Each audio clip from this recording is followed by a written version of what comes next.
আজ আমাদের গন্তব্য তাইওয়ানের উচ্চতম এবং দীর্ঘতম সাসপেনশন ব্রিজ। জায়গাটা বাংলা থেকে কয়েক হাজার কিলোমিটার দূরে হলেও রাস্তায় কচুরি দোকানের উনুনে আগুন পড়ে গিয়েছে। সকাল সকাল ট্রাক ভর্তি সবজিও যেমন বসে পড়েছে, ঠিক তেমনি ছোটখাটো বিক্রেতারা তাদের নিজেদের বাগানের কলাটা, মূলোটা দেখতে দেখতে সময় হয়ে 107 এসে পড়েছে। আমরা এইবার উঠে পড়বো তাতে।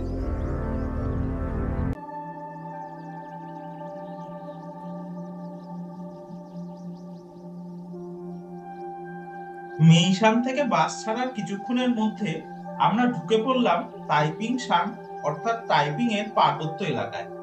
এই পর্বতটির গায়ে ঠিক সাপের মতো পেঁচিয়ে পেঁচিয়ে রাস্তা উঠে গিয়েছে একদম চূড়ো পর্যন্ত, যেখানে রয়েছে তাইওয়ানের দীর্ঘতম এবং উচ্চতম সাসপেনশন ব্রিজটি। এই পার্বত্য রাস্তায় ছোট বড় মিলিয়ে রয়েছে মোট 36টি বাঁক। রাস্তাটি মোটামুটি ফাঁকা থাকার ফলে আমাদের বাস ছুটে চলছিল উদ্দাম গতিতে। তবে মাঝে মাঝে উল্টো দিক থেকে বাস বা ছোট গাড়ির হর্নের শব্দ শোনা গেলে প্রত্যুত্তরে আমাদের বাসের ড্রাইভার দাদাও হর্ন বাজিয়ে নিজের উপস্থিতি জানান দিয়ে দিচ্ছিলেন এবং সেই সঙ্গে উভয় পক্ষই নিজের নিজের যানবাহনের গতি কমিয়ে একে অপরকে জায়গা ছেড়ে দিচ্ছিলেন। বেশ কিছুটা যাওয়ার পর চোখে পড়তে লাগলো কিছু অদ্ভুত দর্শন কনস্ট্রাকশন।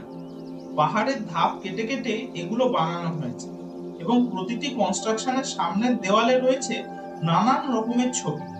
আমরা প্রথমে ব্যাপারটা বুঝতে না পারলেও গুগল ম্যাপের সরণিতে দেখতে পেলাম এই জায়গাটা হলো তাইওয়ানের কবরস্থান। এরপর বাসের একজন যাত্রী আমাদেরকে জানালেন তাইওয়ান মূলত পর্বত সংকুল দ্বীপ হওয়ায় সমতল ভূমির পরিমাণ এখানে খুবই কম, তাই কবরস্থান নির্মাণ করে সেই অল্প সমতল ভূমিকে এখানকার সরকার নষ্ট করতে নারাজ। সেই জন্য সমগ্র তাইওয়ানে এরকম কবরস্থান পার্বত্য এলাকায় দেখা যায়। যত উপরে উঠতে লাগলাম ততই আস্তে আস্তে বাতাসে ঠান্ডার পরিমাণটা বাড়তে লাগলো। 35তম বাঁকটা ঘোরার পরই তাইপিং এর সাসপেনশন ব্রিজটা আমাদের কাছে প্রথম দৃশ্যমান হলো। অমনি সকলে মুগ্ধ হয়ে চিৎকার করে উঠলো আর তার সাথেই পটাপট করে ক্যামেরা, মোবাইলের শাটার পড়তে লাগলো। আমরাও বা বাদ যাই কেন, আমরাও তুলে ফেললাম কয়েকটা ছবি। তবে এইটুকু দেখা দিয়েই ব্রিজটা একদম অদৃশ্য হয়ে গেল। তারপর একদম দৃশ্যমান হলো বাস থেকে নামার পর। সেই আলিশানের মতোই এখানেও পাবলিক ট্রান্সপোর্টে এলে একটা ডিসকাউন্ট পাওয়া যায়, যার জন্য অবশ্য বাসের ড্রাইভার দাদার কাছ থেকে নিতে হবে স্পেশাল ডিসকাউন্ট কুপনটি। এই স্পেশাল ডিসকাউন্ট কুপনটির সম্পর্কে জানতে গেলে অবশ্যই আমাদের আলিশানের ভিডিওটি দেখতে হবে, যেখানে আমরা বিশদে এই ব্যাপারটি বর্ণনা করেছি।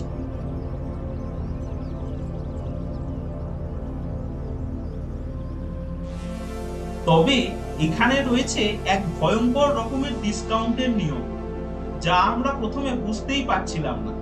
কারণ স্পেশাল ডিসকাউন্ট কুপন থাকলে 50% ডিসকাউন্ট পাওয়া যায়, কিন্তু আমরা এখানে পেয়ে গেলাম একটা বাড়াবাড়ি রকমের 70% ডিসকাউন্ট। তার কারণ হলো স্পেশাল ডিসকাউন্ট কুপন ছাড়াও যারা চাই সিটি এবং চাই কাউন্টিতে বসবাস করে তাদের জন্য থাকে আরো 20% ডিসকাউন্ট। ফলপ্রসূ আমাদের মাথা পিছু 100 ইউয়ানের টিকিট এই ডিসকাউন্টের ওপর ডিসকাউন্ট লাগিয়ে নেমে এলো 30 ইউয়ান। টিকিট কাউন্টার থেকে টাকা ফেরত পেয়ে আমাদের কিংকর্তব্য বিমূঢ় অবস্থা দেখে টিকিট কাউন্টারের সহৃদয় ব্যক্তিটি পূর্ব বর্ণিত ব্যাপারটা আমাদের একদম খাতায় অঙ্ক কষে দেখিয়ে দিলেন। আমরা পুরোটা বুঝতে পারলে আবার থ্যাংক ইউও বললেন। কি গেরো, থ্যাংক ইউ তো আমাদের বলার কথা।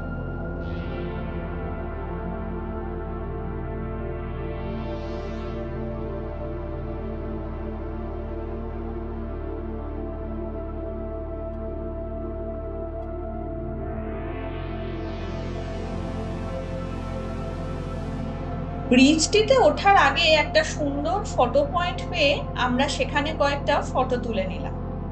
এই ফটো পয়েন্ট থেকে এক পাশে সমগ্র চাই কাউন্টি আর অন্য পাশে ইউলিন কাউন্টিটা দেখা যাচ্ছে, আর দেখা যাচ্ছে 36টা বাঁক।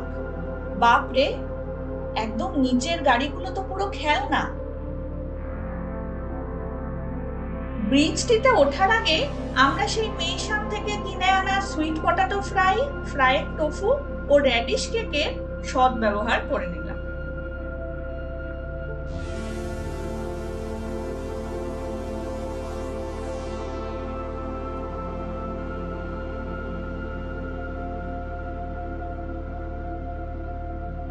টাইপিং সাসপেনশন ব্রিজটি তাইওয়ানের দীর্ঘতম এবং উচ্চতম সাসপেনশন ব্রিজ। এটি সমুদ্রপৃষ্ঠ থেকে প্রায় 1000 মিটার উঁচু। 281 মিটার লম্বা এই ব্রিজটি তাইপিং পর্বত এবং গুইশান পর্বতকে যুক্ত করেছে। ব্রিজটিতে পা রাখতেই যেন সমগ্র বিশ্বব্রহ্মাণ্ড দুলে উঠল। প্রথমটায় আমরা একটু ঘাবড়ে গেলেও কিছুটা হাঁটার পর এই শিশুর মাতৃকোলের দুলুনি যেন এক আলাদা অনুভূতির জন্ম দিল। তার সাথে যুক্ত হলো ব্রিজ থেকে বার্ডস আইতে দেখা তাইওয়ান স্ট্রেট এবং চিয়ানান প্লেনের সৌন্দর্য। এর সাথেই যোগ্য সঙ্গত দিল ঠান্ডা মেঘের পরশ। মাঝে মাঝে মেঘ এসে আমাদের দৃশ্যপট ঢেকে দিতে লাগলো, যাতে ব্রিজের ওপর 1 হাত দূরের বস্তুও হয়ে যেতে লাগলো অদৃশ্য। আবার পরক্ষণেই তা সরে গিয়ে সব দৃশ্যমান। মেঘেদের সাথে এই লুকোচুরি খেলতে খেলতেই আমরা টাইপিং শান থেকে প্রায় গুইশান এসে হাজির হলাম। এখানে দুটো কথা বলে রাখি। প্রথমত, ব্রিজটি হলো ওয়ান ওয়ে, এবং দ্বিতীয়ত, মেঘের সারি যে মুহূর্তে ব্রিজটিকে ঘিরে ফেলছিল অমনি যেন আমাদের চারপাশের তাপমাত্রা এক লহমায় কয়েক ডিগ্রি কমে যাচ্ছে। ছোটবেলায় পড়া ভূতের গল্পের কথা বারবার মনে করিয়ে দিচ্ছিল। ভূত বাবাজি হাজির হলেই নাকি আশেপাশের তাপমাত্রা হিমশীতল হয়ে যায়। তবে হাজার কল্পনা করেও মেঘের দলকে এই দিনের আলোয় কখনোই সাদা থান করা ভূত ভাবতে মন সায় দিল।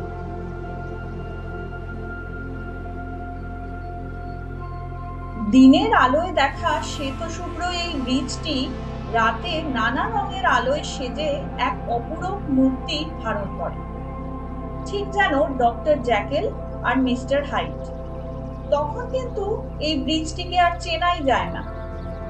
দিনের আলোর ব্রিজ রাতে পরিণত হয় কল্পরাজ্যের এক ড্রাগন।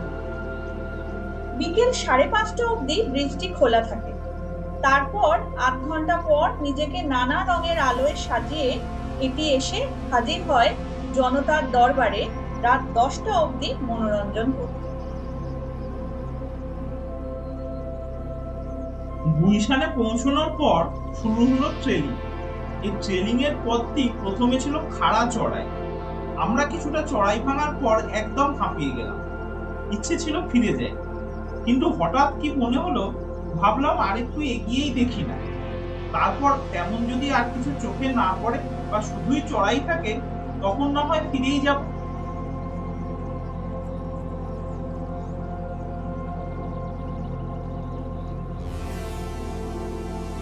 কিন্তু আর একটু এগোতেই আমরা বিস্ময় হতবাক হয়ে গেলাম। সেদিন তো বটেই, এমনকি এখন এই যে ভ্রমণ কাহিনীটা বলছি, সেটা বলতে বলতেও ভাবছি ভাগ্যিস সেই সময় এগিয়ে গিয়েছিলাম, নয়তো তাইওয়ানের ওয়ান অফ দ্য ফেমাস এবং বিশাল এই চা বাগানটি মিস করে যেতাম।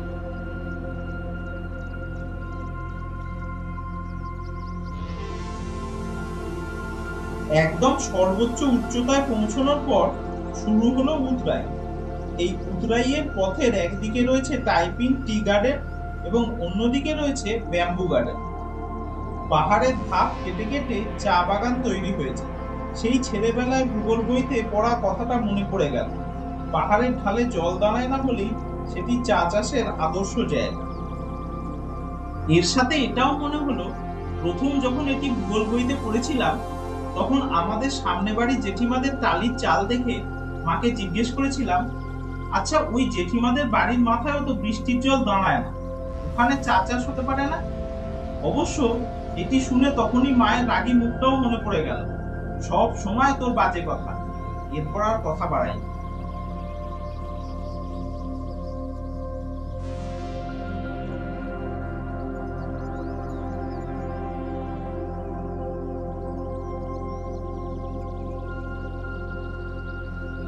বেশ সুন্দর চা বাগান দেখে লাভ ঝাঁপ দিয়ে বাগানে ঢুকে কয়েকটা ছবি তুলে নিলাম। তবে হ্যাঁ, উল্টো দিকের বাঁশ বাগানে ঢুকলাম না, কারণ জীবনে তো আর বাঁশের অভাব নেই। হয়তো বাগানের থেকে বেশি বাঁশ নিজের জীবনেই রয়েছে। তাই আমি বাগানে যাব নাকি বাগান আমার কাছে আসবে, এই দোনামোনা করতে করতেই বাঁশ বাগানে ছবি তোলার ইচ্ছা পরিত্যাগ করলাম। ইস, কি সুন্দর চা পাতাগুলো দেখতে! সেই চার মূর্তির অভিযানে পড়া প্যালারামের মতোই চা পাতা ছিঁড়ে মুখে দিতে ইচ্ছে করছে। কিন্তু চা পাতা মুখে দেওয়ার পর প্যালার যে অভিজ্ঞতাটা হয়েছিল সেটা মনে পড়ে যেতেই তা থেকে বিরত হলাম। এই উতরাই ট্রেলটির মাঝে মাঝে রয়েছে ট্রাভেলারদের বিশ্রাম নেওয়ার জায়গা এবং ফটো পয়েন্ট। এখানে আমরাও একটু জিরিয়ে নিয়ে আরো কিছু ফটো তুলে নিলাম। ফটো তুলতে তুলতেই দেখতে পেলাম হই হই করতে করতে একদল মেয়ে পুরো ছুটে আসছে পোজ দিতে।